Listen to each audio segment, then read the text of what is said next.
Bonsoir, on refait. Hello. Comment ça va? On vient de s'excuser pour le retard. Oui. Une première fois et on n'avait pas de son. Maintenant je me suis parce que je peux tout gérer le son. La dernière fois c'était pareil, j'ai chié aussi. Je vais faire une formation, je crois pas. Une formation live stream et il faut qu'on prenne une formation de ponctualité aussi. Ouais, beaucoup de travail. Bon, enfin nous voilà. Merci d'être là. Oui, merci pour ta patience du coup, on s'excuse, on disait record de retard, tout ça, voilà. Ok, bon bah, donc c'est parti. C'est parti. Alors, de quoi on parle aujourd'hui? De plein de choses, de bonnes choses. Donc au cours de la semaine, on a sorti la 0.15, on l'a pas sorti pendant pendant le petit déj la semaine dernière. Donc je sais plus quand est-ce qu'elle est sortie en fait, ce week-end, samedi je crois, dans la nuit. 14. Ouais, en fait j'ai menti. Donc c'était le 15 aux aurores. Quoi. Okay. Je me souviens que j'avais menti sur la. J'ai pas oublié de la mettre à jour plutôt. C'est bien, c'est bien. Et il n'y avait pas écrit un point. Non, ça va, ok, j'ai rêvé. Bon, bah du coup. Ah merde, attends, je l'ai arrivé. Tu l'as déjà ouvert là? Ouais, d'accord. Donc il y a tous les changements dont on avait parlé la semaine dernière. Donc le système de type de projet, le hub de projet redesigné, voilà, là, vous pouvez voir le nouveau pop-up de création. Bref, on va pas repasser trop sur tout ça. En tout cas, si vous étiez un peu frustré avec le navigateur d'API, maintenant il est mieux. Il n'est pas encore parfait, mais il est mieux. N'hésitez pas à jeter un œil. Et donc l'application, ouais, enfin ça c'était une des grosses raisons pour laquelle moi je recommandais pas trop d'utiliser l'application parce que c'était très chiant d'utiliser la doc comme ça. Donc voilà, avec ça c'est déjà de nouveau vachement plus utilisable. Voilà, pas grand chose de dire de plus à dire sur le sujet. La seule chose, ouais, des mots dans l'ordre c'est dur. La seule chose, c'est donc on a capté que l'export de projet avait de nouveau un petit bug. Bon, enfin, on est désolé, hein, mais avec tous les changements qu'il y a eu sur enfin, on a tout réorganisé finalement les dossiers, quoi. Bah voilà, il y a ça qui a été pété. Je suis pourtant certes. Ah bah oui, donc en fait ça marche quand tu le testes en local, effectivement, c'est juste quand. Si l'hébergeur est à la racine de l'hébergement. Voilà, si votre export n'est pas à la racine de l'hébergement, alors c'est pété en fait, parce que c'est un chemin absolu au lieu d'un relatif. Donc on avait testé, mais on n'avait pas testé ce cas-là. Voilà. Donc ce sera fixé dans la prochaine version. Si vraiment c'est un problème pour vous, on a déjà parlé sur Skype, on peut vous dire quoi modifier. Il y a genre 5 caractères à rajouter, donc c'est pas aiguiller si vous voulez. Voilà, attends voir. Qu'est-ce qu'il dit? Par un petit thème non pour les scripts. Ah, ok, ouais. Le sujet qui revient régulièrement. Va falloir qu'on le fasse. Hein, c'est vrai que c'est bizarre d'avoir la doc en noir. Oui, je sais. En fait, j'ai mis la doc en noir parce que c'est le même thème qu'on utilise sur le site de documentation en fait, pour les extraits de code. Et je réutilise la même librairie pour faire la coloration syntaxique. Donc du coup, je me suis dit, bah, tiens, tant que ça a la même gueule. Et on pourrait pas avoir ça par défaut, non? C'est pas le même système de thème dans Code Mirror et dans ce truc juste qui affiche du texte. Donc on pourrait faire un thème similaire ou peut-être refaire le même thème, c'est juste qu'il faut le faire. Quoi. Voilà. Donc pour l'instant, on va pas switcher, on va attendre d'avoir le support multiple de thèmes, je pense. Et voilà, bientôt. Ok. Si on arrête. Si ça peut bien. Voilà, oui, effectivement. L'autre truc, c'est. Alors, Phaser.js, je sais pas si vous avez entendu parler, c'est une librairie qui permet de faire des jeux 2D en WebGL et tout. Et en fait, ils ont eu. Bon, je le mentionne juste parce que c'est intéressant quand même d'en discuter. Ils ont eu des problèmes. Ou ils ont des problèmes potentiels en tout cas avec la marque, parce que Phaser, c'est. Je sais plus, il y a une histoire avec Disney et Star Wars, je crois. Je crois vraiment que c'est ça. Et en gros, il disait qu'il fallait un nom qui pouvait vraiment enregistrer parce que Phaser était déjà pris dans tout ce qui est jeux vidéo, etc. Et donc du coup, pour la version 3 qu'ils sont en train de développer, ils ont décidé de le renommer en laser.js. Voilà. Bon, nous de toute façon, avec notre nom Superpowers, c'est tellement générique qu'on a probablement aucune chance non plus de protéger la marque.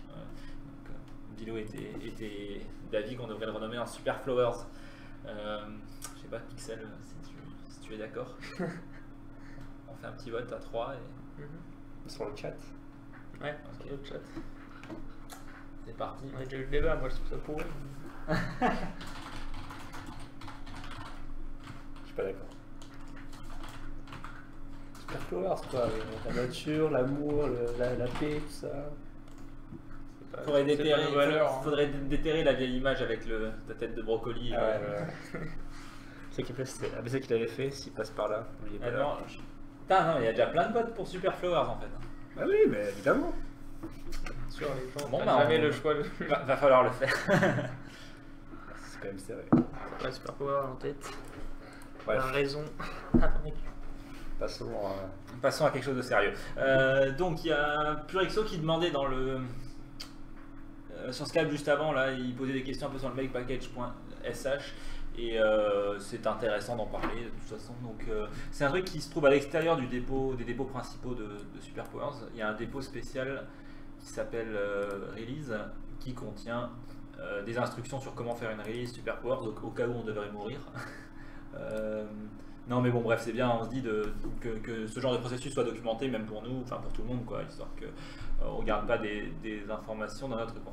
Et donc on a un petit script qui s'appelle makepackage.sh qui permet simplement de... Enfin dont on se sert pour générer tous les zips des différentes releases. Donc en gros, dans l'ordre, ce qui se passe c'est vous faites votre bootstrap des sources de Superpowers, ça build tout, etc. Ensuite, vous exécutez le script makeRelease dans Superpowers qui prend tous les fichiers de build de Superpowers et les met dans un répertoire à part. Et ensuite, le makepackage, il s'occupe de prendre tous les fichiers compilés JavaScript, etc. et de coller NWJS dedans, mais la version d'NWJS 32 bits, 64 bits, Linux, Windows, Mac OS X et tout ce que tu veux, et de faire donc 4 paquets différents. Linux 64 bits, OS X 64 bits, Windows 32 bits et Windows 64 bits. Et alors la question de Purexo c'était un petit peu comment est-ce que ça marche ces trucs là. Donc ça c'est tout simplement de l'interpolation, on insère la variable version. Donc ça c'est la même chose d'ailleurs quand TypeScript, hein, ça ressemble beaucoup. Donc ça c'est du bash. Et cette ligne là elle permet de stocker simplement dans une variable. Ça c'est tous les arguments qui ont été passés sur la ligne de commande si je ne me trompe pas. Ah non, il n'y a pas une histoire avec le slash. Ouais. C'est lui qui l'a fait, mais c'est moi qui l'ai fait. Je crois que. Et en fait, c'est moi qui l'ai fait. Je l'ai surtout pompé sur Stack Overflow. Hein. Soyons honnêtes. T'en es fier. Bash. Enfin, je parle pas tout le script, juste cette ligne-là. Je sais plus. Je sais plus comment ça marche. J'aurais dû prévoir le fait qu'il fallait que j'explique. Donc bash command line arguments. Voilà, je suis sûr qu'on va trouver un truc comme ça. Ah, il y a Bocopi qui dit qu'il a montré Superpowers à son prof et ils vont sûrement faire un projet avec projet commun dans sa classe. Donc ça serait super cool. Ouais, cool. T'es dans quoi comme école déjà, Bocopi? Donc, j'essaie de retrouver comment est-ce que ça marche. Enfin, si je dis pas de bêtises, en fait, je crois que l'idée c'était justement de virer le slash, puisqu'en fait, quand je tape ./makepackage.sh, après je tape 0.15 et j'appuie sur tab pour compléter automatiquement, et il me rajoute un slash à la fin du nom du dossier. Le truc, c'est que après, moi, quand je génère superpowers-0.15.0-linux machin, je veux pas le slash dedans, et donc je crois que le % et le slash derrière permet de dire s'il y a un slash à la fin tu le dégages, un truc comme ça. Je suis désolé Purexo, mais je n'ai pas vraiment... Sur la flûte là, n'importe quoi, puis j'espère que ça passe. Non mais je crois que c'est ça. Ouais, c'est du propre. Attends, on va voir. Est-ce qu'on peut regarder person sign? Voilà. Alors, mon copie est au lycée, seconde option, Ah bah voilà, c'est ça. ISN, enseignement d'exploration, programmation, je dirais. Ok. Donc, bah écoute, tiens-nous au courant, si c'est sérieux, quoi. Vous êtes Ouais, carrément. hyper Ouais. intéressé par ce genre de choses. Donc effectivement, je confirme que ça s'appelle l'expansion des paramètres. On regarde le pourcent. Voilà, donc ils disent si on met paramètre pourcent et un mot, le mot est étendu pour produire un pattern. Blablabla.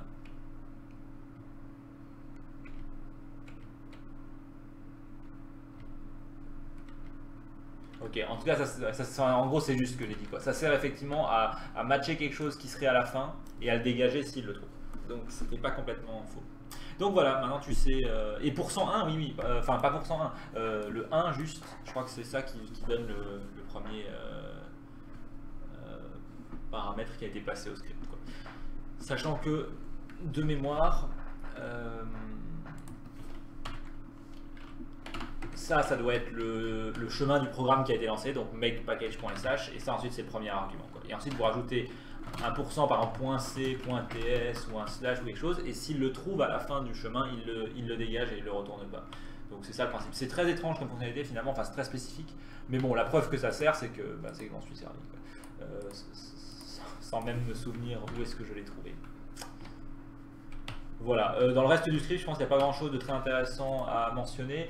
Je crois que ça permet de choper tous les arguments, et en gros on compare à 0 pour vérifier si, peut-être c'est la longueur des arguments, je ne sais pas. Enfin bon, vous cherchez dans la docbash ce genre de truc, et dans ce cas-là, ça vous dit qu'il faut spécifier un numéro de version. Et ah oui, les commandes peut-être que pas mal de gens connaissent pas, c'est pushd et popd. Ça permet en fait de rentrer dans un répertoire, et mais en utilisant un système de pile en fait, c'est-à-dire que vous poussez le répertoire sur la stack et à la fin, quand vous faites popd, ça vous remet dans votre répertoire initial. Donc dans les scripts, c'est souvent une bonne idée parce que vous voulez pas lancer le script qui fasse un CD pour changer de répertoire et vous finissez votre script et vous n'êtes plus dans le même répertoire que là où vous avez commencé, quoi. Donc si vous faites un changement de répertoire dans un script, c'est vrai que c'est une bonne hygiène, on va dire, d'utiliser pushd et popd. Voilà, rien d'autre de spécial à dire sur le sujet. Ok, donc plutôt que d'utiliser $1 où tu aurais un slash dans ton argument là, tu utilises $, ouais c'est ça, avec le 1% slash. Et ça vire le pourcentage. C'est exactement ça l'idée. Voilà pour cette petite spéléologie dans le makepackage.sh. Alors, ensuite on a des jolies icônes, on a des icônes en tout cas, pour pas mal de trucs qui ont été faites. Alors, allons voir dans Résidence Gudule, on n'a pas de map dedans, t'as pas Un the Yeti qui traîne, t'as Sokoban, ok, voilà. Donc les maps, elles avaient juste des icônes de fichiers, une rouge, une bleue, c'était pas top. Maintenant, il y a une icône un petit peu plus sympa pour les tilemaps et une icône pour les tilesets qui ressemble sans doute trop. Mais j'avoue que j'ai réfléchi et j'ai pas trouvé de super inspiration. Pixel, il voulait qu'on mette un arbre. Moi, je propose des fleurs pour rester dans le thème. Mais ouais, je sais pas. Il faut qu'on voit sans doute que, je sais pas, un truc plus qui montre le côté sélection, j'en sais rien. Enfin bref. En tout cas, au moins, on a une icône pour les tilemaps qui ressemble à une tilemap, donc ça c'est déjà bien. Vous avez vu, on dirait qu'il y a un peu de terre, un peu d'herbe et du ciel. Ça se voit, hein? Si le mec il fait un univers futuriste. Alors il y a une icône spéciale, c'est détecté automatiquement et ça remplace l'icône par une icône adaptée. C'est bien. J'ai passé toute la semaine là-dessus, du coup j'ai rien eu le temps de faire d'autre. 160 icônes différentes. J'aurais aussi pu faire que ça génère dynamiquement l'icône en fonction du contenu de la tilemap. Hein, Ouais, ça c'est bien. Ça aurait été cool. Hein. Dans Game Maker. Ouais. Ah, c'est vrai que ça fait pour les sprites, non? Enfin, ouais, il prend vraiment le sprite et il le met dans ouais, comme icône. Ça doit le faire pour. Peut-être pour les maps. Je sais plus. Ok, bon.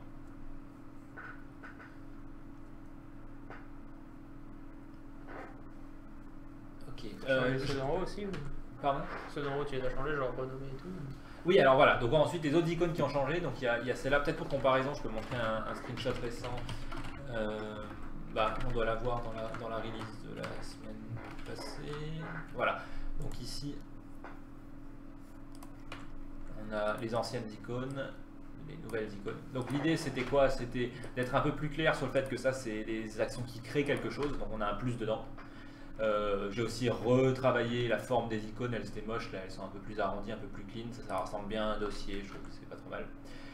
Tu me disais toi que tu confondais souvent les deux là, et donc du coup maintenant là on voit bien qu'il y a un petit écriteau et tout. J'aurais bien vu un R en fait pour renommer une lettre dans le sens où tu vas toucher au texte. Ouais d'accord, ouais, R écrit, R, souvent il y a un petit curseur derrière peut-être ou quelque chose comme ça. Ouais. Le truc c'est qu'effectivement là je trouve la silhouette de l'icône a l'air plus petite en ouais, plus. ça ressemble presque toutes les trois. Enfin de loin. Donc, Ouais ok. Bon ouais, c'est vrai qu'on pourrait avoir un truc plus textuel comme ça, on comprend que c'est du texte. Ça me va. La poubelle je la trouvais moche, donc j'ai essayé différents designs de poubelle et puis j'ai fini par mettre un X parce que on supprime des trucs, c'est pas si mal quoi. J'ai un truc à dire. Vas-y. Enfin, surtout. Enfin, bon, ça me fait penser à la croix pour fermer en fait, du coup. On a l'impression à fermer un truc, mais c'est pas trop ce que J'ai remarqué aussi, mais j'espère que personne ne dirait. Non, bon, d'accord, ouais, bah, pareil, ça pourra encore. Poubelle, regarde, c'est quand même pareil spatial, mais. Ouais, c'est chiant les icônes. Ah, si graphiste voulait bien s'en occuper, peut-être que. Non, jamais demandé. Bon, ça veut pas dire que j'aurais fait, mais. En plus, si, au début, je t'avais dit. Ouais. Mais bon, c'est plus long, c'est ton interface. Ok. Je rentre dedans et tout. Tu Non, vas me mais dire que c'est pas bien. dans l'autre sens, c'est pareil, donc c'est pas. Non, mais bon, C'est bref. moi qui le fais. Je pense, globalement, je dirais, c'est une amélioration. C'est pas sans doute pas la version finale des icônes qu'on aura à terme, mais bon, voilà, c'est un peu plus clair quand même. Et ok, bah je Ouais, note. je pense que c'est quand vraiment même. peut-être la silhouette qu'il faudrait qu'il y ait chacun une silhouette différente. Quoi. Après, je sais pas ce qu'en disent les gens dans le chat. Vous avez trouvé quoi de tout ça? Est-ce que vous les trouvez plus clair? C'était mieux celle de Craft Studio pour les icônes map et tileset. Ah tiens, comment est-ce que j'avais fait dans Craft Studio pour la différence entre map et tileset? Bah, mais il n'y avait pas vraiment de. Ouais, s'il y avait les deux, hein, il y avait. Ouais, mais. Je me souviens plus du tout. C'est vrai que bon, c'était des Il maps était en rangé 3D. les tilesets. Ils n'étaient pas arrangés à la racine en fait. C'est comme les animations, tu les voyais que via Ouais, une map. c'était pas rangé. Donc oui. Donc bon, ça c'est une icône de map. Et si je regarde là-dedans avec le plus moins là. Ouais, ok, ouais, d'accord. Et alors, c'est plus séparé. Et là, ça fait très construction et c'est vrai que c'est pas trop mal. Bon, écoutez, à Un voir. arbre. Oui, merci. C'est pas mal un arbre. C'est donc en tout cas bon, je vois effectivement le genre de modif à faire. De quand j'aurai de nouveau un peu d'inspi un jour pour rebosser sur des icônes. Peut-être des couleurs aussi. On peut, ouais. Dans ce cas-là, ça rechange le design du truc. Oui, il y aura une démo, c'est vrai qu'on j'essaie de le mentionner au début, on a oublié de le dire. On rebossera sur le jeu Astéroïde, on fera un menu et tout. Comme ça, on vous montre comment faire un jeu dans son ensemble. Quoi. Il n'y aura pas de mise à jour par contre. Ouais, parce que on va en parler de toute façon. C'est pas encore prêt. Ok, il y a aussi donc, les icônes dans l'éditeur de scène. Donc voilà, on a enfin plus le New Act, New Pref, etc. qui débordait là et tout. On a des icônes. Donc j'ai choisi une étoile pour les acteurs parce que c'est une star, un acteur. Voilà, bon. C'est un peu arbitraire, mais je veux dire, une fois qu'on fait la connexion, on peut dire ok.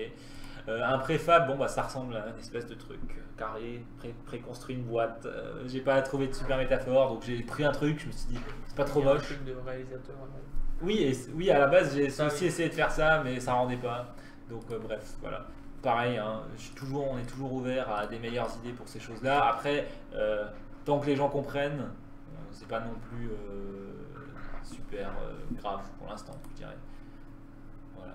Bon, et puis donc les trois mêmes icônes pour le reste. J'ai aussi profité pour changer la couleur de fond de ça qui était blanc, j'espère que ce soit pareil que tout le reste. Voilà. Et il y avait ABC, je sais pas s'il est là, mais il râlait, il disait que les boutons sous Mac ils étaient tout moches et sous Firefox aussi d'ailleurs. Donc j'ai refait en fait quasiment le même style que le style natif de Chrome, mais je l'ai fait en style explicite, donc du coup il est maintenant appliqué partout.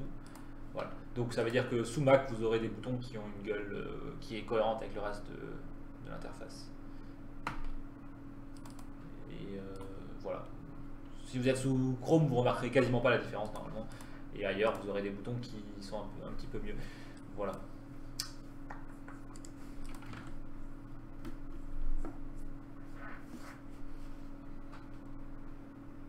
Bon, a priori, ils veulent que tu les refasses. Hein. Ouais, bon, Pixel est aussi occupé avec d'autres choses. Non, mais en plus, Mais bon. je sais pas, t'as déjà l'expérience de Craft Studio, t'as déjà fait beaucoup d'interfaces. Oui, Enfin, oui, bon, bon. je pense à une bonne vision de ce qu'il faut faire. Quoi.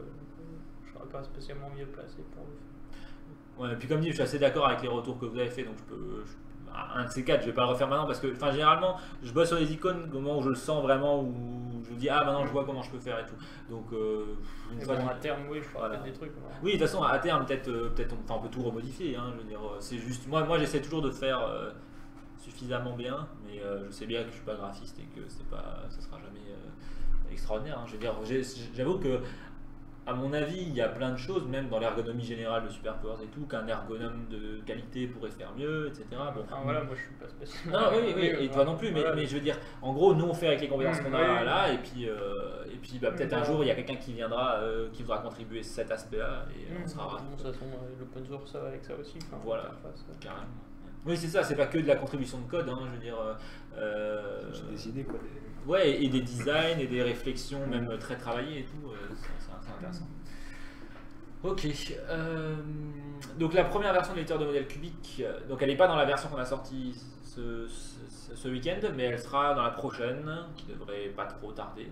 Donc Bilou il a fini d'implémenter la base, enfin la première version du texturing et du layout. Démo.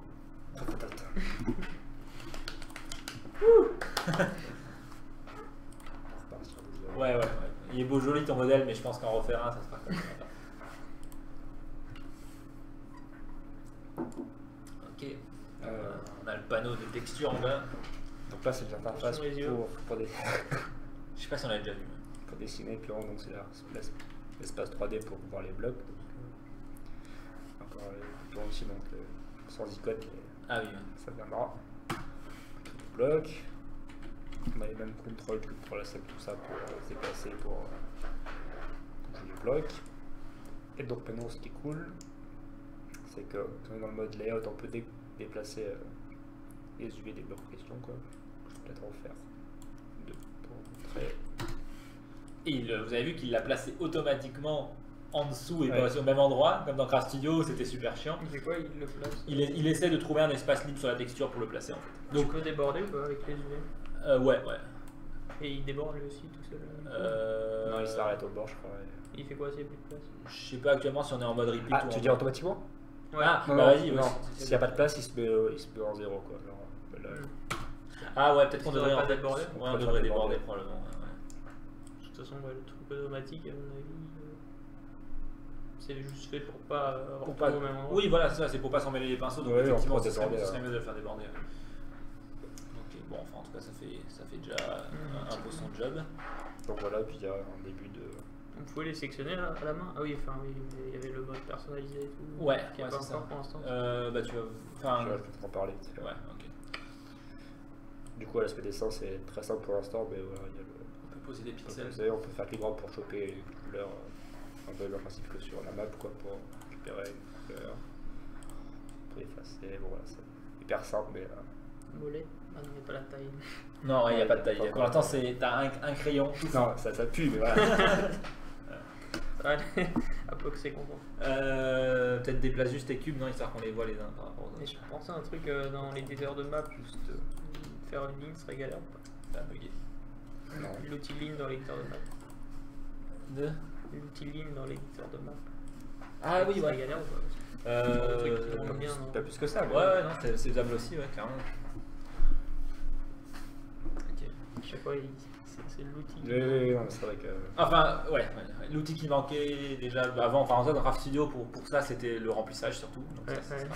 Ah oui, non, parce que dans Craft Studio, il y a la ligne. Dans Craft Studio, Ouais, il y a la ouais. ligne, c'est cool, mais il n'y a pas Oui, il n'y a pas le remplissage. Là, on a toujours un truc indispensable. Ici, Non, ici, il y aura tout. il y aura Un jour. Bilou est là pour s'en assurer. Donc, pour revenir donc, sur de blocs pour poser les UV, ce qu'on s'est dit, donc j'espère que c'est une idée bien. C'est qu'en gros, le déplacement est tout le temps, on va dire, custom. Tu peux toujours tout bouger à la main comme tu veux. Mais en gros, tu auras un outil qui te dira soit je veux bouger toutes les faces du bloc, soit je vais en bouger qu'une à la fois. Genre, tu as une case à cocher. Par défaut, tu bouges tout. Si tu décoches, tu bouges toutes les faces à la fois. Ouais, tu déplaces quand tu les faces et quand tu recoches, même si elles sont étalées, ça les bouge quand même Tu tout ensemble. la face. Ce qui est cool, ouais, c'est vrai que c'est une bonne. Et pareil, Ouais, du coup, en plus, il n'y a pas de différents modes d'UV. Non, ouais, c'est genre. Non, T'as ça juste va. tes différentes cases. Tu peux tout bouger d'un coup si tu veux ou pas. Et pareil, il y aura aussi du coup la case, voilà, ça sert, mais genre, si tu coches, quand tu bouges, la texture suivra. Ouais, avec. ok. Et pareil, si tu veux ou pas, quoi. Tu sais, d'avoir un système Ça hyper aurait compliqué ouais. et tout de ouf, c'est. Il y Ouais, a un organisé. outil différent, mais bon. Enfin. C'est quoi? Non, j'allais dire, est-ce que ça aurait pas être un outil différent? Mais non. Ouais. Non, pareil, c'est pas. Pareil, tu peux bouger aussi Ouais. qu'un bloc si tu veux aussi, enfin, ça sera. Ah oui, Tu peux en cumuler les outils, quoi, genre. et t'as le déplacement de Ouais, toi aussi. plusieurs blocs. aussi. Donc il n'y a pas encore la sélection qui marche, mais genre. Enfin, On peut sélectionner plusieurs trucs dans la liste et les déplacer Est-ce qu'on ensemble. pourra sélectionner plusieurs UV d'un seul? Ouais, bah rien. Ah oui, tu pourras Ouais. sélectionner aussi plusieurs Oui. carrés, ouais, carrément. Voilà, donc du coup ce sera super pratique. ça Parce que- devrait être beaucoup On mieux. peut les tourner encore? Tout ça c'est prévu Non. aussi, mais c'est Ouais, pas ça, encore ça, possible. non. Ouais. Enfin en tout Genre, cas, ça va ouais, comme les tout ce qui- Terre de map, genre H horizontal. peut-être, ouais. R, Oui, on ouais. pourra avoir les raccourcis. Ouais. Oui, j'avoue. Ouais. Il y aura les boutons aussi, sûrement, mais oui, on peut raccourcir les mêmes quoi, pour faire le miroir et tourner. Voilà, et donc vous avez peut-être remarqué aussi que les barres de contrôle elles sont au-dessus du viewport et on va sans doute faire la même modif dans l'éditeur de scène. Ce serait bien qu'on la fasse au moment donné de la release parce que là en bas les gens tendent à la rater. Si on la met en haut, voilà, c'est un peu moins perdu. Je pense qu'elle sautera un peu plus aux yeux. Quoi. Donc on va sans doute toutes les déplacer. Donc voilà, ça avance plutôt bien. Ouais, carrément. Je pense que d'ici à ça sera même un peu mieux quoi. Je vais peut-être pouvoir bouger les différentes tasses séparément et tout. Enfin, on verra ce que j'arrive Ah à tiens, faire. mais- faut qu'on retravaille le style ici pour ajouter une barre. Ouais. Voilà, enfin bon, c'est bien cool quoi. Il y a Dr. Jekyll qui demande si ça suit les pixels, enfin si ça s'aligne, mais bon, enfin, vu que c'est du.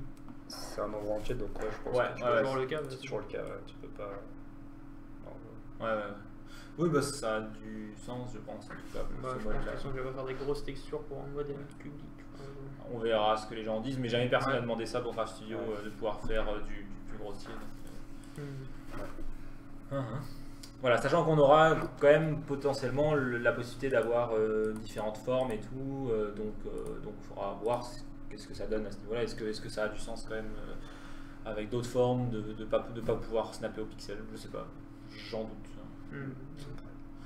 Voilà, bon, c'est bien cool.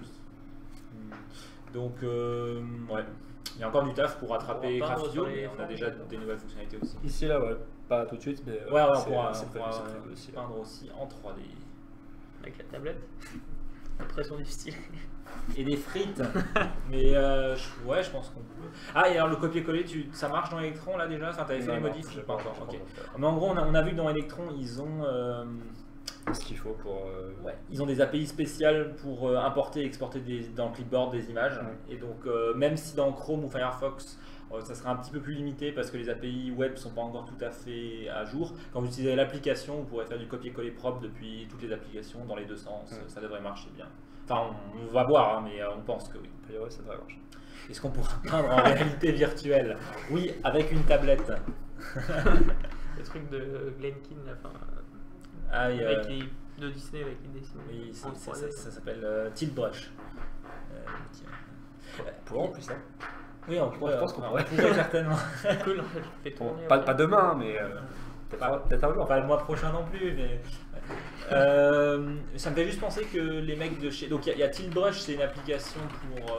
Enfin, faite par la communauté, enfin par quelqu'un de la. Bref, c'est pas fait par Oculus ni quoi que ce soit, et je crois qu'ils seront uniquement disponibles sur Vive au final. Je suis pas sûr. Ah non, ils se sont fait racheter par Google. Ouais, bref. Donc ça permet de dessiner en réalité virtuelle, c'est assez intéressant. Et il y a Oculus qui ont sorti leur truc, je crois que ça s'appelle Medium. Voilà. Et c'est assez intéressant. C'est un truc de modélisation en réalité virtuelle en fait. Et bon, alors leur vidéo, je crois qu'elle montre très courtement le truc. Elle montre surtout des gens en train de faire des gestes dans les airs. Voilà. Mais on peut voir le genre de truc qu'on peut faire. Ça a l'air assez intéressant. Un peu un sorte de ZBrush. Avec leur nouveau contrôle. Ouais, puis il y a un côté poterie, tu Poterie, sais. ouais. Voilà, ça a l'air assez cool. Il y aura un éditeur de texture pour les tilesets et les sprite sheets. L'idée, c'est que le composant de dessin que Bilou est en train de coder, à terme, on va l'extraire et en faire quelque chose d'utilisable aussi ailleurs. Ouais. C'est pas pour demain, mais. En l'état, c'est un peu compliqué aussi parce que les images, les sprites, c'est des PNG qu'on décode pas vraiment du web, quoi. Alors que Ouais. les images pour le cubique, le modèle cubique, c'est un truc beaucoup plus simple, genre à la main, quoi. Donc, Ouais, bon, enfin, mais bon, on pourra le faire. il y Quoi. a quand même moyen, quoi. Faut faire Il y l'interface. a du taf. Mais on parlait de toute façon, quand on avait parlé, on avait eu une longue discussion sur les textures et peut-être avoir un asset de type texture qui serait éditable et les sprites pourraient référencer soit une image PNG tout court ou alors référencer un autre asset de type texture, chose Ouais. comme ça. Quoi. Donc à voir. Voilà. Enfin, franchement, ça a l'air vraiment cool ce truc de Oculus Media. Ouais. Bref. Alors ensuite, on a encore des changements sous le capot, donc on voit un peu des choses, mais on voit pas tout. C'était pas mal de taf, donc de séparer en fait le hub, donc cette page là, et la page de projet. Jusqu'à présent, en fait, c'était servi dans le même fichier index.html. Il y avait deux parties et on cachait seulement, on affichait qu'une des deux et on cachait l'autre, ce qui était très bizarre comme choix. Je ne sais pas pourquoi j'avais fait ce choix-là originellement. Et en plus, ça faisait de la merde, hein, ça faisait que ça flashait, c'était pas top et tout. Donc j'ai modifié pas mal de choses, je les ai séparés dans le code de SuperPowers, de sorte à ce que donc dans le client, vous avez maintenant un dossier hub avec le fichier HTML du hub, un dossier projet avec tous ses propres trucs. Ils sont bien séparés l'un de l'autre. Et j'ai corrigé le fait qu'on avait, quand on ouvrait un projet SuperPowers, il y avait la bordure de fenêtre de Electron ou de NWJS qui apparaissait pendant une demi-seconde. Ensuite elle disparaissait. Je me suis assuré qu'elle apparaît jamais correctement, jamais temporairement. Et j'ai aussi recodé le système de login. Donc j'en parlais la semaine dernière, je parlais de faire un système avec des plugins et tout. Le problème c'est que je ne sais pas encore, j'y ai réfléchi pas mal et je ne sais pas encore exactement quels sont les besoins. Faut qu'on en discute, avec vous et c'est pas si urgent que ça en fait. Parce qu'il n'y a pas grand monde qui s'est plaint de ça là pour l'instant. Ce qui était chiant par contre c'était d'avoir un pop-up tout pourri pour le password, un pop-up tout pourri pour le username et d'avoir aucun feedback sur les erreurs ni rien, etc. Donc maintenant si vous connectez à un serveur SuperPowers auquel vous n'êtes jamais connecté, c'est quoi, c'est H ou V pour split? H. Ok. Ah, je regarde pas le répertoire. Donc si je lance l'application SuperPowers et que je me connecte voilà, à mon serveur, voilà maintenant ce qui apparaît. Je ne sais pas quel est le mot de passe, mais bref. Voilà. Ouais, et puis il n'y a plus le flash aussi où quand vous connectez à un serveur, vous voyez pendant une demi-seconde cette interface là, et ensuite il disait ah non en fait t'es pas logué, il te redirigeait vers la page de login. Maintenant il le fait immédiatement. Voilà. C'est un peu étrange pour moi de voir le password au-dessus de l'username. Alors la raison pour laquelle c'est comme ça, c'est que c'est pas le mot de passe de l'utilisateur, c'est le mot de passe global du serveur. Donc je me disais d'abord tu rentres ton mot de passe du serveur et après tu choisis un nom en fait. Voilà. Donc oui c'est bizarre et de toute façon ça va pas rester comme ça, enfin on n'aura pas un mot de passe serveur global je pense à terme, enfin par projet ou mention. Voilà. Parce que de toute façon il nous faudra un moyen d'authentifier de manière définie, enfin réelle les gens quoi, c'est-à-dire il ne faudrait pas que quelqu'un puisse se connecter en tant que bio alors qu'il n'est pas bio sur n'importe quel truc. Donc voilà, bon ça va être amélioré. Disons, on va dire que là c'est la première étape. On n'a plus des pop-up qui s'affichent en boucle. Si tu tapes le mauvais mot de passe, c'est chiant. En plus, tu pouvais taper le mauvais mot de passe, il demandait quand même un nom d'utilisateur. Ensuite, tu aurais essayé et tu savais pas ce que tu avais fait de travers. Et tout. Voilà. Le seul truc que je vais encore ajouter, c'est si jamais on se plante de mot de passe, il va dire clairement pourquoi est-ce qu'il a refusé. Il y aura un message. Quoi. Voilà. Pareil, à terme, je pense que si on pouvait permettre aux gens de customiser le message de bienvenue et des trucs comme ça peut être cool. Comme ça, vous décrivez ce qu'il y a sur le serveur et tout. Là, c'est le minimum vital pour que ça soit correct pour la sortie open source. Et puis l'itération suivante, elle viendra plus tard. Voilà. Ok. Alors ensuite. Oui, et du coup aussi, les gens demandaient parfois comment je fais pour changer mon nom d'utilisateur. Prochainement, je pense qu'on aura quelque part écrit en tant que qui on est logué ici et puis un lien. En attendant, vous pouvez juste vous rendre sur /login et vous réaccéder à cette page. Il vous garde le mot de passe, donc vous pouvez juste changer le nom d'utilisateur. Et puis voilà, et maintenant vous vous appelez autre chose. Et quand vous les rechangez, vous retournez là, vous rechangez. Voilà. Vous avez un moyen propre aussi de changer votre nom d'utilisateur sans... Pas sur l'application. Oui, pas sur l'application, effectivement. Mais c'est pour ça que je disais, il faudra l'afficher ici en haut à droite, quelque part, et comme ça, avec un petit lien. Quoi. Voilà. Ça serait pas trop mal d'ajouter un système avancé d'utilisateur, genre quelqu'un qui se connecte avec un certain mot de passe aura le droit de créer des projets, d'autres noms, etc. Exactement. C'est pour ça que, et justement, ce que tu décris, c'est une manière de le faire. Il y aurait d'autres gens qui pourraient le faire de plein d'autres manières, de limiter les choses de manière plus ou moins granulaire, parce que granuleuse, c'est bizarre.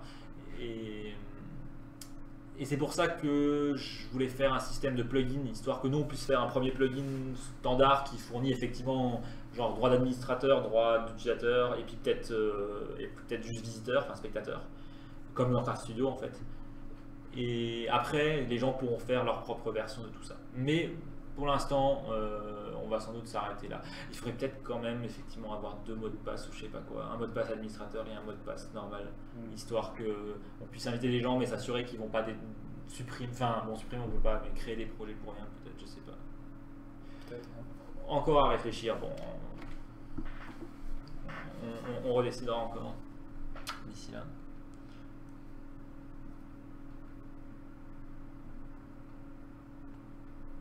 En fait, ce qui serait pas mal, c'est que chaque administrateur puisse configurer son serveur au premier démarrage.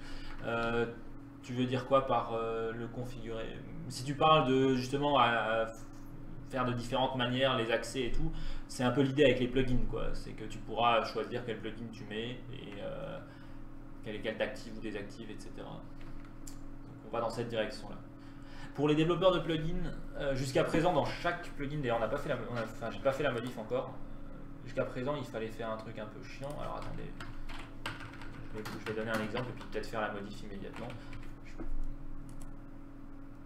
T'as pas un ouvrir avec code? Non. C'est pas grave.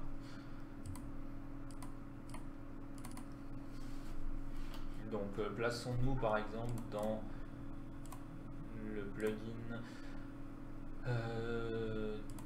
d'éditeur cubique. Voilà.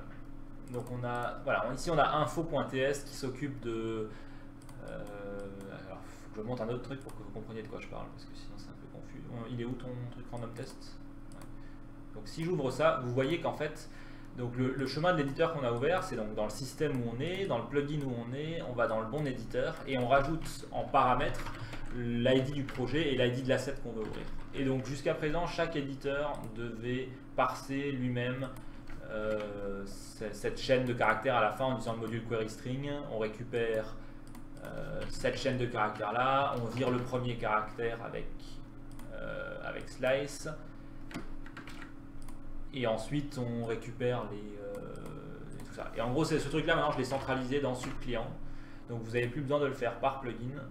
En fait, on peut carrément dégager le fichier info.ts et utiliser directement subclient.query.project pour avoir l'ID du projet et .asset pour avoir l'ID de l'asset. Donc on fera le tour de tous nos plugins à nous et les autres gens qui développent des plugins, si vous voulez aussi profiter de ça pour simplifier un petit peu vos plugins, vous pourrez faire ça. Voilà. C'est rien de majeur, mais ça reste sympa. Voilà. Et oui, aussi pour les informations d'authentification, donc elles étaient stockées dans local storage et maintenant elles sont stockées dans un cookie. Et la migration est faite automatiquement. La raison pour ça, c'est que ça permet les cookies sont envoyés au serveur à chaque fois que vous y connectez. Local storage, c'est pas envoyé au serveur. Donc du coup, on était obligé de l'envoyer manuellement via la connexion WebSocket. C'est-à-dire qu'on récupérait la page, genre la page de projet. Puis on se connectait avec WebSocket, ça prenait un peu de temps. Et là, on se rendait compte, en fait, on n'est pas logué. Et donc on se faisait rediriger vers le pop-up de login ou quelque chose comme ça. C'était pas propre, du coup, c'est ça quand je disais tout à l'heure, ça faisait flasher la page de projet avant de nous envoyer vers la page de login. Donc c'est pour ça que maintenant les informations de login sont stockées dans le cookie, de sorte à ce que le serveur puisse directement détecter est-ce que vous êtes logué ou pas. Et si vous avez déjà un cookie, il vous redirige bien vers la page que vous avez demandé, c'est-à-dire un projet particulier ou le hub. Si vous n'avez pas encore le cookie qui a été setup, il vous envoie directement vers la page de login et il n'y a pas le petit flash pourri de l'interface. Question à part, faut contacter qui pour les partenariats? T'entends quoi par les partenariats? C'est des histoires d'échange de liens ou de bannières et ce genre de choses. On fait pas ça pour Superpowers. Par contre, si tu as des choses à proposer d'une manière ou d'une autre, tu peux toujours nous contacter. Notre adresse mail se trouve tout en bas de sparkclass.com, enfin de notre site, contact. Ou alors tu nous envoies un tweet à Superpowers Dev ou quelque chose comme ça, comme tu préfères. Ok, donc ensuite on est passé à, vu qu'on fait le passage à Electron, Electron ils ont la dernière version de Node, enfin la version 4, ils n'utilisent pas la 5, ils utilisent bien la 4, je pense, ouais. Donc la 5 c'est la version encore, enfin toute nouvelle où ils ont changé pas mal de choses, la 4 c'est la version stable. Nous on était jusqu'à présent en 0.12, donc on avait pas mal de retard, Et donc on s'est mis à jour à la 4. Donc on vous recommande, si vous utilisez la version de développement de SuperPowers, de faire pareil et de passer à Node.js 4. Donc sur le site web, quand vous téléchargez, prenez bien la 4 version long term support. En gros, c'est la version avec une garantie qui continue à faire des mises à jour pendant au moins 1 an ou 2. La nouvelle version, elle est sans doute très bien, mais ils ont cassé des choses, ils ont changé des choses dans la manière dont ça fonctionne. Et du coup, nous, on n'a pas voulu prendre de risques. Voilà. Bon, bah, il y a Shadow qui dit dans le chat que lui, il est sur la 5 et que ça fonctionne. Donc, tant mieux, c'est super. Nous, pour l'instant, on est un peu plus en mode, on reste sur la 4. La question surtout qu'on se posait, c'est est-ce que certains modules natifs qu'on utilise compileraient correctement avec la 5 et tout. Donc, on ne voulait pas prendre ce risque-là. Mais voilà, bon, bah écoutez, si ça marche avec la 5, tant mieux. C'est cool. Voilà. Le seul bug qu'on a eu au passage avec à la version 4 de Node, c'est qu'il fallait mettre à jour socket.io parce qu'on ne pouvait plus uploader de fichiers en fait, de textures. Je pense qu'ils ont changé la manière dont les buffers fonctionnent. Et j'ai regardé en fait, la taille du buffer n'avait pas l'air d'être juste ou je sais pas quoi. Et, bref, ils ont modifié des trucs en interne. Voilà. Si vous faites la mise à jour à Node.js 4 ou 5, pensez à refaire après la mise à jour. Enfin, alors, avec Node.js 4 en tout cas, il faut refaire la mise à jour manuelle à NPM version 3, le gestionnaire de paquets, parce qu'actuellement il distribue encore avec la version 2. L'intérêt de la version 3 étant que la profondeur des chemins est beaucoup plus courte, donc vous aurez moins de problèmes sous Windows avec la limite de 260 caractères sur les chemins. Si vous avez pris Node.js version 5, je crois qu'il y a déjà la 3 maintenant. Je crois qu'il ship avec la 3. Donc, voilà. Okay. Et c'est vrai qu'il y a un truc qui s'appelle NVM, c'est le Node Version Manager qui vous permet d'avoir plusieurs versions de Node en parallèle. J'ai jamais utilisé, mais il paraît que ça marche bien. Quoi. Ça permet de switcher d'une version à l'autre à tout moment.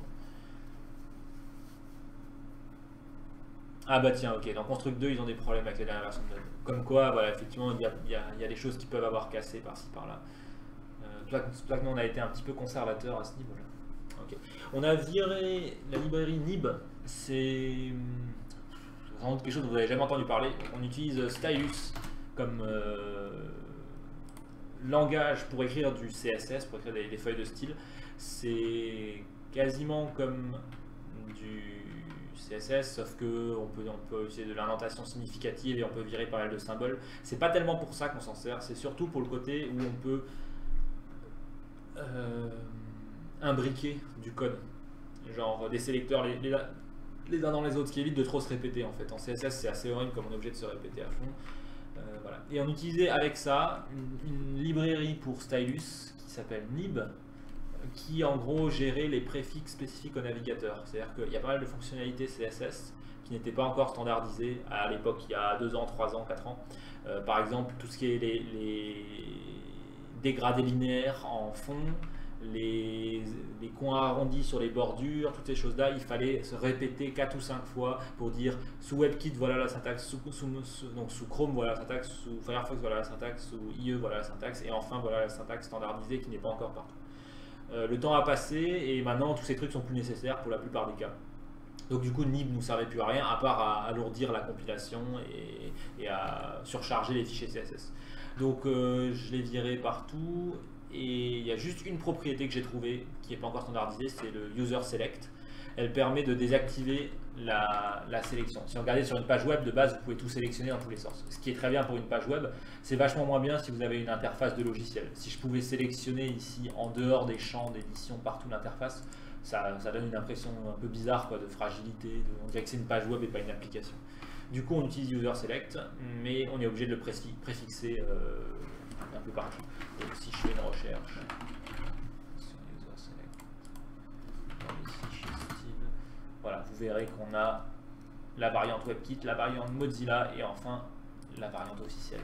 En fait c'est parce que je crois que la propriété elle est dans aucune spécification actuellement, parce que c'est un peu particulier comme truc. Mais pour les applications web, c'est trop important, donc j'espère qu'ils vont se décider quand même à standardiser. Voilà. Donc bref, voilà, bon, c'est quand même vachement moins lourd que d'avoir Nib partout, on n'a pas 12 000 endroits où il faut le mettre. Donc, si c'est le seul truc à retenir, on s'en sortira. En parlant de socket.io, à quand des jeux multi-real-time créés uniquement avec SuperPowers? Donc, avec le support des types de projets multiples, qu'on a ici, là, maintenant, on va pouvoir mettre ça en place. C'est pas quelque chose, je pense, qu'on aura le temps de faire avant d'open sourcer. Là, on est sur une... il nous reste un mois, même pas, avant le Ludum Dare. Et ce serait cool si on y arrive avant. Bon, si on y arrive après, voilà. Mais on aimerait y arriver avant la fin 2015. Donc on va pas se concentrer sur des grosses fonctionnalités comme ça. On se concentre sur les trucs essentiels que j'ai listés un peu plus bas. D'ailleurs, on va en parler encore. Mais voilà, on s'occupe de terminer ce qu'on a déjà qui fonctionne là actuellement. Et le reste, ça viendra après. Mais c'est prévu, effectivement, pouvoir faire des serveurs SuperPowers, des serveurs de jeux multijoueurs SuperPowers. Ça viendra.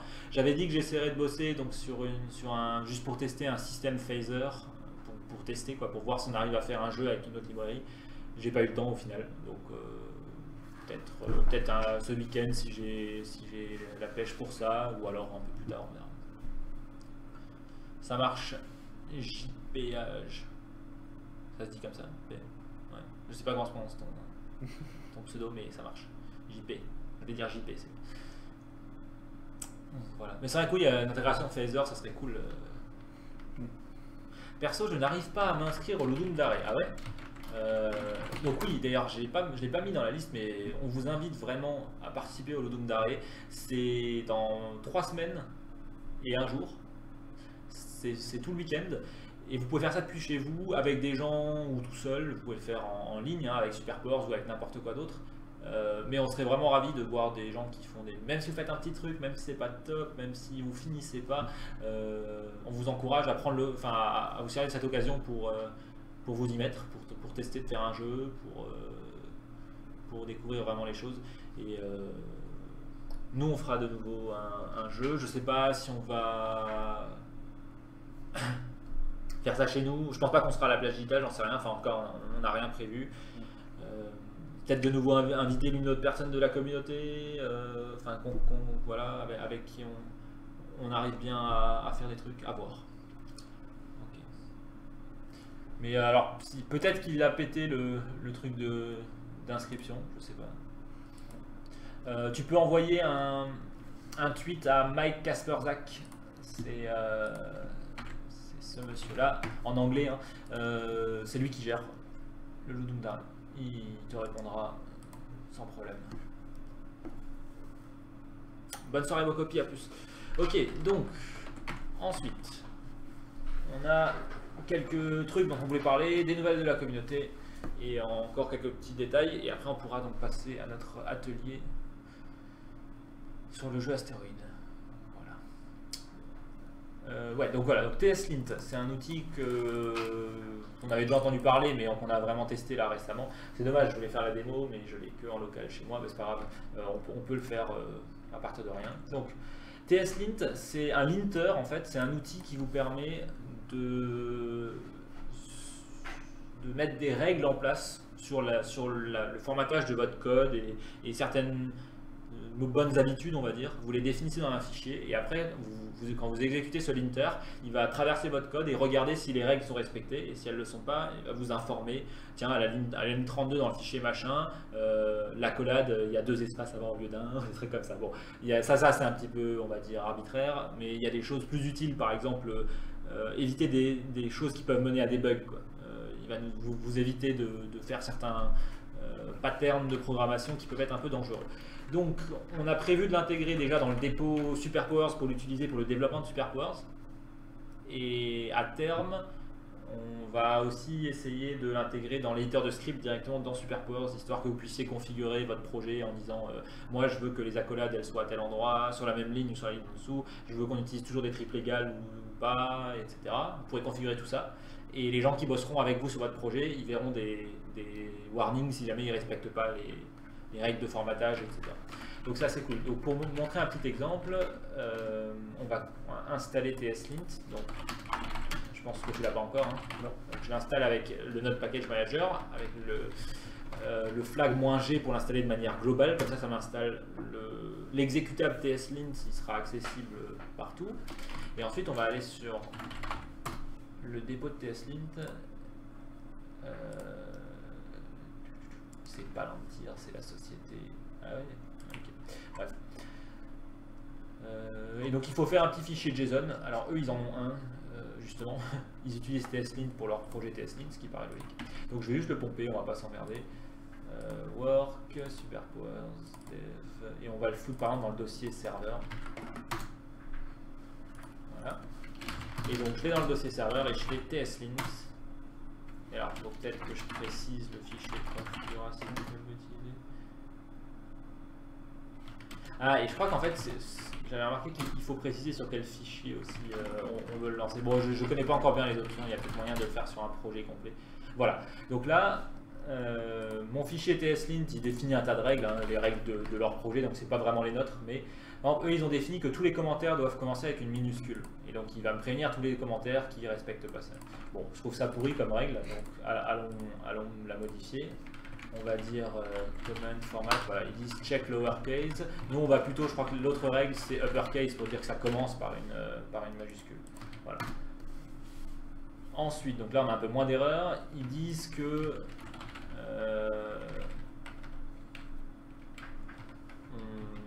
on est censé absolument utiliser des accolades autour de tous les else et les if, etc. quoi. Donc nous, par exemple, si on s'en fout de tout ça, on peut virer ça. Non, c'était pas ça, c'était peut-être plutôt ça. Non. Ah oui, attends, voir, je me souviens, c'était curly, voilà. Ils ont des noms pour les règles, hein, pour les codes. Voilà. Bon, donc là je suis pas en train de fixer notre code, je suis en train de fixer les règles. Mais voilà, on a peut-être d'autres erreurs dans cette space. Ah bah voilà, ouais. Donc à la ligne 120, je suis pas dans le bon truc. Voilà, à la ligne 124. Je suis pas dans le bon fichier du tout, effectivement. C'est un peu vague. Ouais, je me suis dit, hop, c'est bon. Faut pas. À la ligne 124, voilà, ici on a des espaces qui traînent au bout d'une ligne. Pareil, des fois ça arrive qu'on en ait qui traînent là aussi, donc ça va nous permettre de vérifier que non. Bon, encore une fois, là c'est pas des super exemples, ça donne surtout des exemples de formatage, mais on peut définir des règles aussi. Le truc c'est que nous on fait. Là, il y avait écrit unused variable. Ah bah voilà, ah bah intéressant, ouais, voilà. Donc là à la ligne 6. Il a détecté qu'on importait le module query string et en fait on s'en sert plus. Bah oui, parce que d'ailleurs je sais pas, j'ai dû l'importer par erreur. Donc voilà, ça va nous permettre de nettoyer les includes qui servent à, enfin les imports qui servent à rien, etc. Donc on va mettre ça en place sur toute la base de code et puis on va pouvoir s'en servir. Et ça permet à ABC d'imposer sa façon de coder complètement chelou sans s'en servir. Exactement, Méthylène. Et nous d'imposer notre manière quand on invite ABC à participer à notre projet. Ah, mais s'il revient un jour, je lui mets 3 baffes, il fera comme on lui dit, parce qu'il y a un moment, on va lui apprendre que quand on travaille en groupe, on bosse ensemble. Avec les règles du groupe. Pas chacun pas avec chacun ses règles. J'avoue. Je lui redirai ça. Hein. Vous inquiétez pas, vous pouvez cafeter, je m'en fous. Ah oui, je lui dirai, aucun problème. Pas de problème. mais allez cafeter quand même sur Twitter. C'est très marrant ça. Oui, donc justement, il y a Apoc, je crois qu'il parle du fait qu'il y a maintenant une extension pour Visual Studio Code. Donc ils ont open sourcé ce week-end là, ou tout récemment, cette semaine, Visual Studio Code. Donc le code est dispo sur GitHub, c'est super, c'est vraiment cool. Je sais pas si c'est Visual Studio Code, je sais pas quoi, enfin bref. Voilà, VS Code. Donc si vous voulez contribuer au développement de VS Code, vous pouvez maintenant le faire. Moi, s'ils ne se bougent pas les fesses, je leur soumettrai peut-être un patch ou deux, mais bon, c'est peut-être compliqué à faire pour changer la recherche, histoire qu'on puisse mettre des slash et chercher dans les dossiers, parce que c'est vraiment chiant qu'on puisse pas faire ça. Voilà. Mais donc la bonne nouvelle, c'est qu'ils ont aussi un système d'extension maintenant, et donc par exemple, on va installer, donc ils ont une extension Stylus, qui permet de faire la correction syntaxique sur Stylus, mais je vais peut-être d'abord montrer que ça ne marche pas. Je vais prendre un fichier style au hasard, donc vous pouvez voir que c'est tout triste. Et j'installe l'extension. Ah oui, je crois qu'il faut relancer quand même après. Ça garde le truc. Okay. Voilà, et maintenant j'ai de la correction syntaxique pour Stylus, et je crois qu'il y a même de la complétion aussi et tout. Donc c'est terrible. C'est assez cool. Voilà. C'est terrible. Et donc il paraît effectivement qu'ils ont une extension aussi TSLint. Et Et donc, à mon avis, on aura intérêt à regarder pour faire ça, histoire qu'on puisse lancer TSLint automatiquement au fur et à mesure qu'on code, comme ça on n'oublie pas de le lancer. Et, Je pense quand même qu'il y a moyen qui te mettent les erreurs en live. oui, voilà, ouais, c'est ça, je pense. Le point style, c'est l'équivalent de CSS. Ouais, c'est ça. Je parlais tout à l'heure de stylus, c'est ça qu'on utilise en fait à la place. Il faudra voir d'ailleurs, vu que maintenant on utilise plus tellement d'indentation significative, vu qu'on n'utilise plus CoffeeScript, est-ce qu'on ne peut pas un jour passer à SCSS à la place, ou je sais pas quel autre truc, ou SAS. Enfin, il y en a plusieurs des langages. Il y a less, non aussi. Il y a less, SAS, SCSS, et stylus, je crois que c'est un des moins utilisés parmi ceux-là en fait. Donc, à voir. Enfin bon. Mais non, stylus, c'est pas, oui, voilà, c'est pas du HTML, c'est Jade qu'on utilise pour le HTML. Bon, et c'est pratique quand même aussi parce que la syntaxe HTML est assez lourde de base, quoi. Bref. Ouais. Donc à voir. Enfin, nous, moi, je veux bien changer. Si on trouve le plus populaire, on peut peut-être changer à celui-là, mais quand on a le temps aussi, quoi. Voilà. Prenez le temps de faire un fichier bien précis pour l'open source. Oui. On mettra en place TSLint d'ici là et on l'aura en place directement. On remontera les configs pour VS Code. Comme ça, on encouragera les gens à utiliser ça directement. Je pense pas qu'on checkera les colis avec nous aussi. Ouais, et en fait, ce qu'on devrait même faire, il faudra voir pour utiliser, il y a ce qu'on appelle des serveurs d'intégration continue, comme Jenkins, je crois. Comme Travis, non? Ou Travis, voilà, oui, c'était plus ça. Ouais, voilà. Qui en fait permettent justement d'exécuter des scripts sur le code, sur tous les commits qui nous sont soumis. Et tiens, je savais pas qu'ils avaient une application. Rigolo. Ils ont carrément une jolie petite appli. Enfin bref, en tout cas, et je crois que c'est gratos pour les projets open source. Et ce que ça permettrait de faire, c'est que dès que quelqu'un soumet une pull request, ça déclenche automatiquement une build avec Travis et ça rapporte les erreurs sur la page. Et c'est vraiment cool. Donc il utilise par exemple ce definitely typed pour quand on fait une modif. Sur tous les projets. Ouais, enfin sur énormément de projets, quoi. Mais bon, là c'est un exemple qui me vient. Si on regarde par exemple, voilà. Moi, j'avais soumis une pull request pour Sri, voilà. Et donc, vous voyez la petite marque verte là qui dit que c'est bon, justement. Ici, la première fois quand j'ai soumis mon commit, c'était pas bon, quoi. Voilà. Et donc, on peut cliquer et ça nous envoie sur Travis avec l'erreur qu'il y a et ça met le résultat dans la console et tout. Donc, quand on fera du test-driven development, enfin, en tout cas, quand on aura des tests pour un tas de trucs, on pourra vérifier que les gens ils n'ont pas cassé les choses, ou que nous-mêmes, parce que nous on casse régulièrement les choses aussi. Voilà, c'est vraiment cool. Et pareil, on peut lancer TSLint et refuser le commit si la personne n'a pas fait tourner TSLint dessus, quoi. En tout cas, lui dire quoi, attention, c'est pas bon, quoi. Ouais. Oui, voilà. Et il peut faire la correction. Et tout. C'est plutôt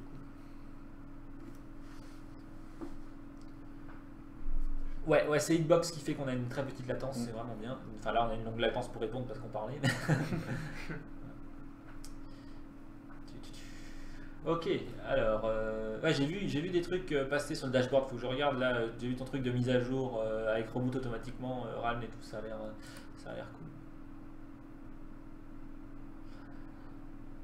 Oui, donc voilà, justement, test et stabiliser des versions, c'est bien, tout ça, ça s'enchaîne. On passe de TestLint à Visual Studio Code, de Visual Studio Code à Jenkins ou Travis, et maintenant on parle de test et de stabilité. Donc, évidemment, bon, on a conscience qu'on casse beaucoup des choses avec les nouvelles versions, on est désolé. Hein, on essaie de tester autant que possible, mais c'est vrai qu'on est beaucoup en itération rapide et à sortir des versions toutes les 2 semaines, on n'a pas le temps on prend peut-être pas le temps de tester les choses manuellement trop.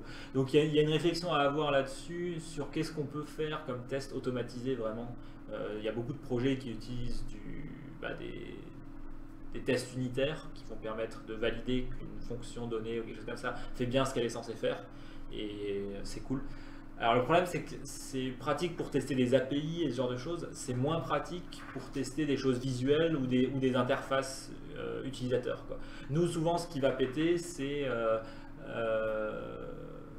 ah bah tiens l'upload de fichiers il marche plus parce que je sais pas, voilà, Socket.io marche pas avec notre version machin et tout.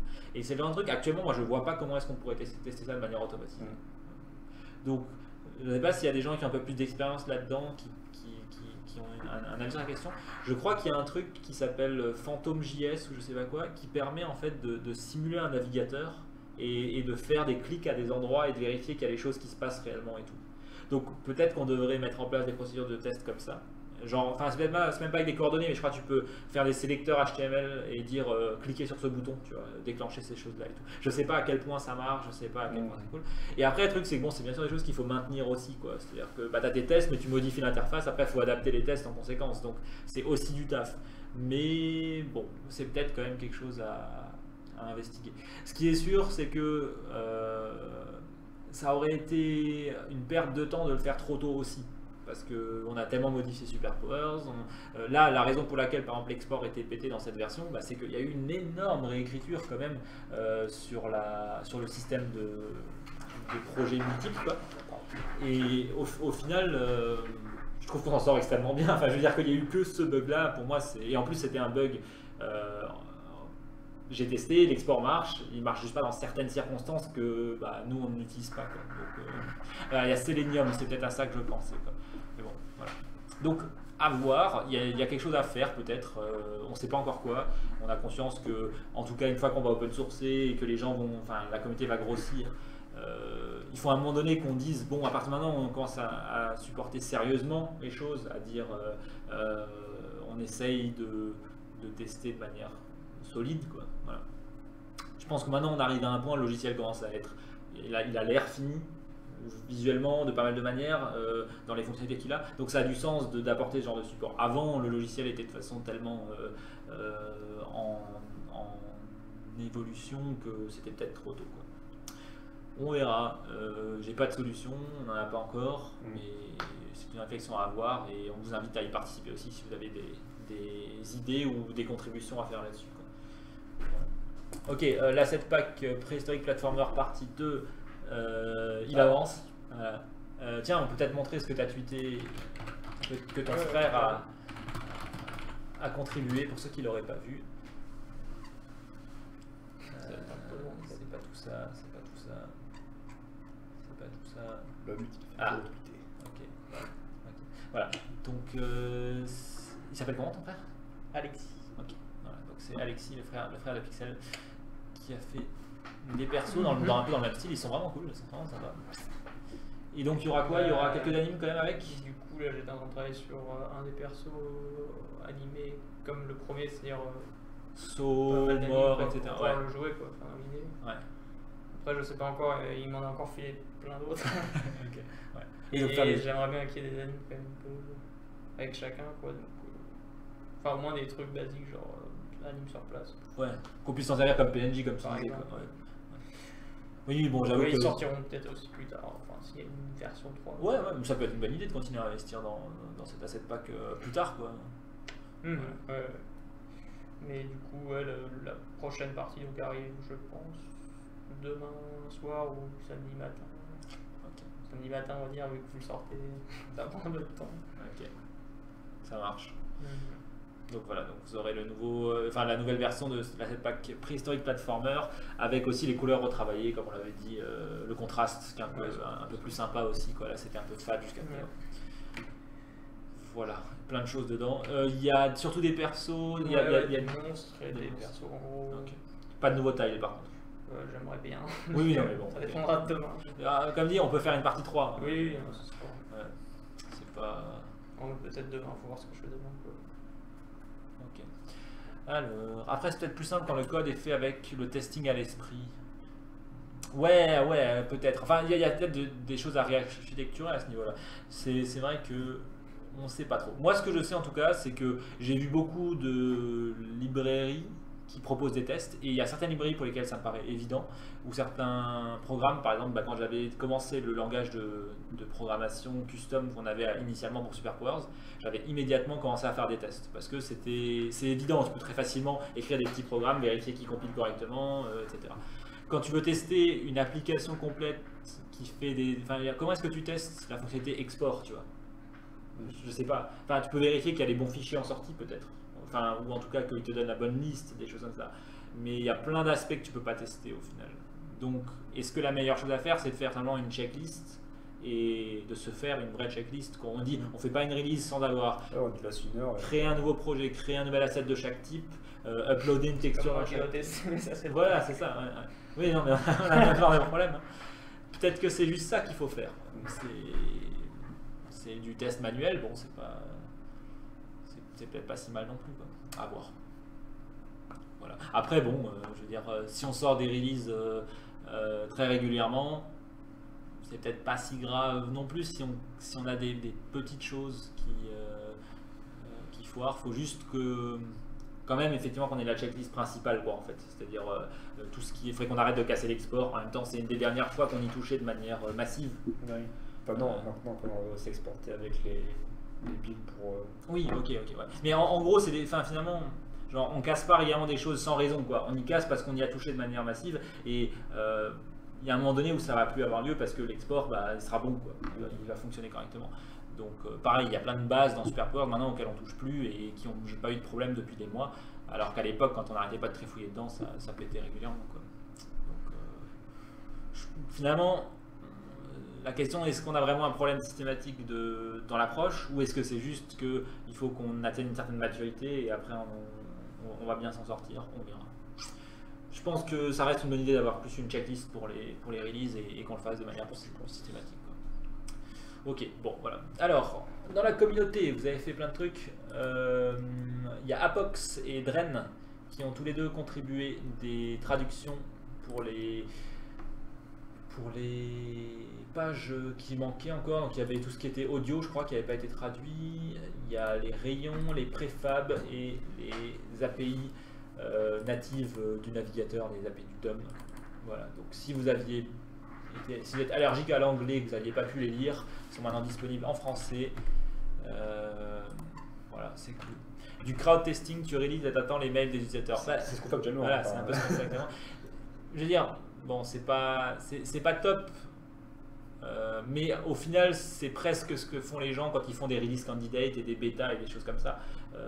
C'est un peu la Oui, même idée, quoi. sauf que nous, là, c'est pas le cas. C'est une release officielle. Voilà, c'est ça. Mais en même temps, vu qu'on est encore très tôt dans. Oui, non, mais je veux dire, pour l'instant, c'est suffisant. Peut-être qu'on fera ça, peut-être qu'on fera une pré-release genre 2 jours avant. Ouais. Et puis s'il n'y a pas de gros soucis avec, on la marque comme finale et sinon on en ressort une autre. Ouais.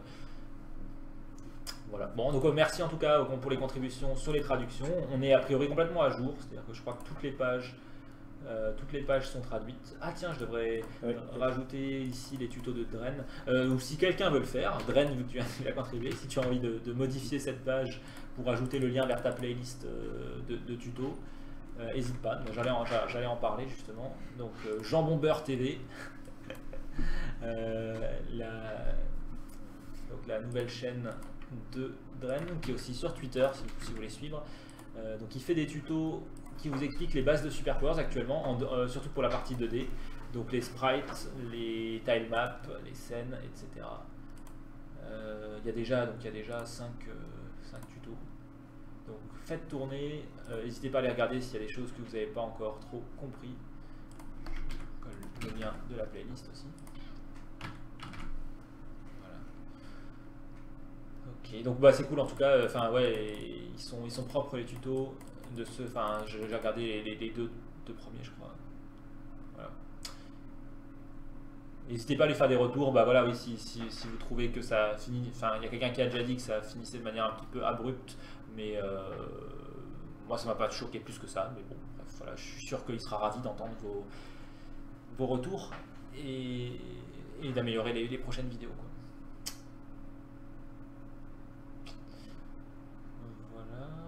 Il y a Anata, oui. Juste une question de Plaxo qui demande si Visual HTML c'est bien ou pas. Parce qu'il dit qu'il n'y a pas d'onglet, puis ça le perturbe. Ça me perturbe nous aussi encore un peu. Je m'y suis fait dans le sens où ça me cherche plus à les trouver, quoi. Je sais qu'ils sont pas et je m'en sors sans. Mais j'avoue que à choisir, je voudrais bien les avoir aussi. Ouais. Moi, ce qui m'emmerde en fait beaucoup, c'est que tu ouvres des trucs partout et au bout d'un moment, tu as une liste, tu as 12 000 fichiers ouverts. Donc, et après, tu n'as aucun moyen, quand tu fermes un fichier avec CTRL-W ou avec la croix, ça ne le dégage pas en fait de la liste.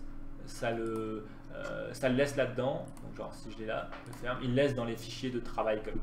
Et donc, régulièrement, ce que je me retrouve à faire, c'est fermé quoi. Voilà, c'est vachement bien.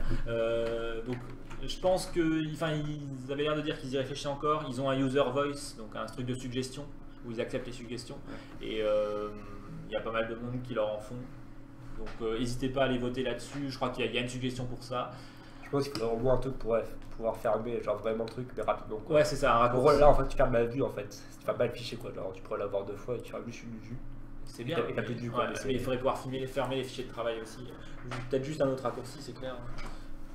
Mais bon, à part cet aspect là, personnellement j'adore quoi, ça marche Ouais, bien, ouais, pas il est pas cool. beaucoup, enfin, Après, si vous êtes content avec votre Atom ou Sublime Text ou quoi, enfin voilà, vous emmerdez pas, mais il est cool. ouais, j'en parle pas des tasks quoi, moi ça me coûte des tasks et tout avec Gulp et là C'est contrôle P. task. Et là, voilà, il y a la liste des tâches qu'on a configurées. Et donc, si on veut reprendre par exemple le modèle, Et aussi le débugger intégré qui est ouais, vachement bien quoi. voilà, il y a un vrai débugger complet quoi, qui vous permet de. T'as peut-être déjà un serveur SuperCore qui tourne, ça devrait pas Ouais. être trop grave. Voilà, donc là il a refusé de le lancer, mais vous pouvez mettre des points d'arrêt et il va s'arrêter dessus et tout. D'ailleurs c'est c'est là vraiment qu'on super. supporte les sources pas, maps. quoi. Ouais. Mais c'est moi j'aime aussi beaucoup Atom, enfin genre Atom est très bien aussi quoi, mais j'ai aucun regret à avoir passé celui-là. Ah, et alors, assez intéressant, ils ont une intégration Git native. Ouais. Qui a l'air vachement cool en plus. Qui a l'air plutôt cool, et notamment j'ai vu tout récemment qu'ils ont prévu d'intégrer de quoi faire des rebases directement dedans Ouais. aussi. Donc en fait, peut-être que l'outil de travail correct Git que je cherche depuis si longtemps, peut-être que finalement ce sera celui-là. Peut-être quoi. qu'on a déjà À voir. qui va se mettre. Et là, il y a aussi l'intégration de Travis directement et tout via GitHub. Enfin, Ah ouais. c'est taré, je pense. D'accord. C'est Voilà. Et puis vraiment- bon, il va y avoir des extensions qui vont apparaître aussi pour Ouais. ce genre de choses. Donc, à voir. Mais je me demande s'il y aura quelqu'un qui fera une extension. Je sais pas si on peut faire une extension qui insère une barre d'onglet, tu vois. On verra. Peut-être que c'est ça qui manque. Hein. On verra. Ouais. Mais ouais, globalement, moi je suis plutôt super content. Ouais, donc je disais, il y a Anata qui a fait un peu des tests avec P2.js. C'est vrai que c'est un plugin qu'on avait codé il y a un bout de temps et puis on s'en est servi juste une ou deux fois pour faire quelques tests. Et après, on l'a plus Ouais, utilisé. c'était juste pour pouvoir faire des collisions avant que je fasse le plugin d'Arcade Physics Pro. Ouais. Et voilà, donc il a trouvé un bug qu'on a fixé, donc c'est cool, merci. Et puis je pense qu'il aura sans doute un petit jeu à montrer, un de ces quatre. Enfin là, il nous avait envoyé, mais bon, c'était que Ouais, c'était un peu le début. Ouais. On a déjà fait remonter diverses suggestions, bugs et tout. Donc j'ai noté, puis un de ces quatre, je passerai un peu de temps pour améliorer. Pour rappel, P2.js, donc c'est une librairie de physique 2D, donc ça permet de gérer des collisions, mais en plus avec il y a un moteur physique newtonien dedans, donc vous avez de la gravité, de la restitution, tous les trucs que vous voulez, de l'inertie, etc. quoi. Ce qui permet de faire des choses assez différentes que Arcade Physics 2D, qui est vraiment plus pour les platformers très traditionnels.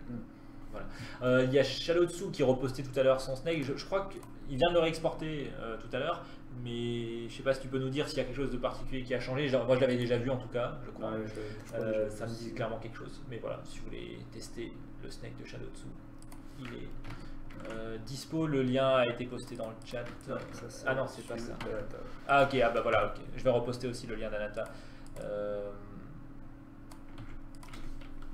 Ah, on avait vu un GIF. Ah d'accord, ok. J'étais sûr d'avoir vu effectivement le truc. D'accord. Voilà. Et du coup, c'est pensé pour être. Enfin, ça se joue sur mobile, j'imagine. De toute façon, toi, Shadowtsu, tu as surtout fait des jeux. Je pense qu'on peut tester sur Kick là, ça va marcher. Ah ouais, carrément. Si, okay. Du coup, au doigt. Donc, probablement disponible sur le Play Store, un de ces quatre aussi, je suppose. Comme tes autres jeux, il y avait quoi? Il y avait Aquaria, non, tu l'avais renommé en je sais plus comment. Ouais, je me souviens pas. Je sais pas s'ils sont tous dispo ici. Enfin bref, n'hésite pas à poster les liens dans le chat. Voilà. Ok.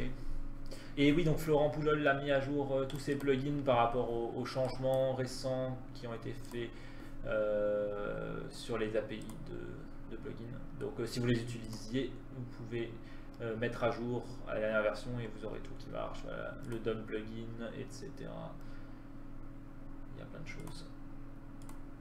Voilà, donc, comme c'était documenté, les changements, c'est principalement au niveau de l'enregistrement des plugins. Et voilà. Ok. Voilà, donc on peut refaire le petit tour de la checklist pour la release open source.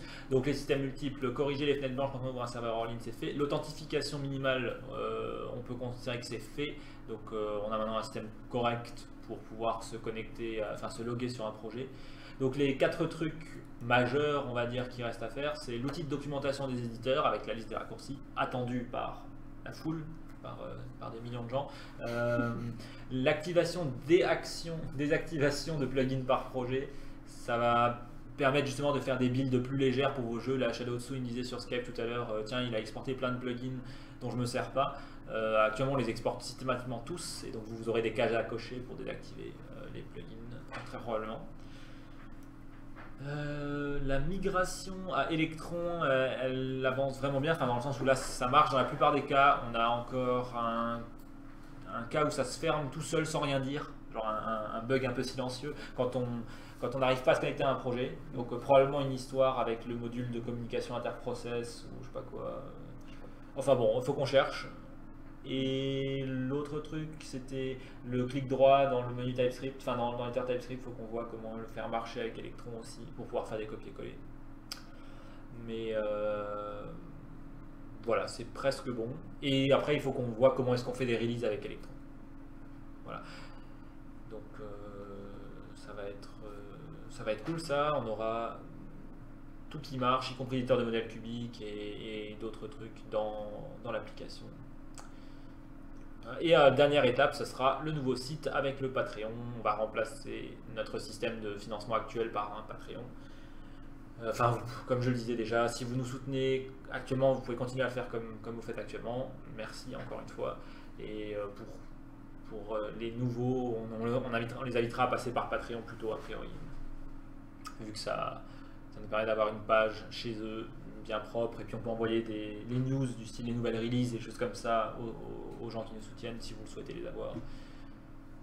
Voilà. J'ai l'impression qu'il y avait autre chose qu'on voulait dire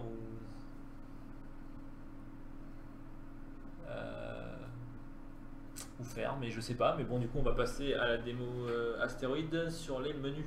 On y a bossé ce week-end et la rediff est découpée en plusieurs morceaux. Je suis en train de la préparer, elle sera sur YouTube bientôt. Mais on va vous montrer ce qu'on a fait ce week-end si vous n'étiez pas là. On peut fermer tous ces nombreux trucs. Voilà. La démo. C'est moi qui l'ai. Hein. Ah oui, ok. C'est la dernière version, c'est bon. Ok. Chez moi. Oui, je me souviens plus trop. Vous pouvez couper le live pour couper le tuto du petit-déj. Oui, c'est une bonne idée. On se retrouve dans 2 minutes, donc je coupe le live et on relance juste après pour l'atelier. À tout de suite.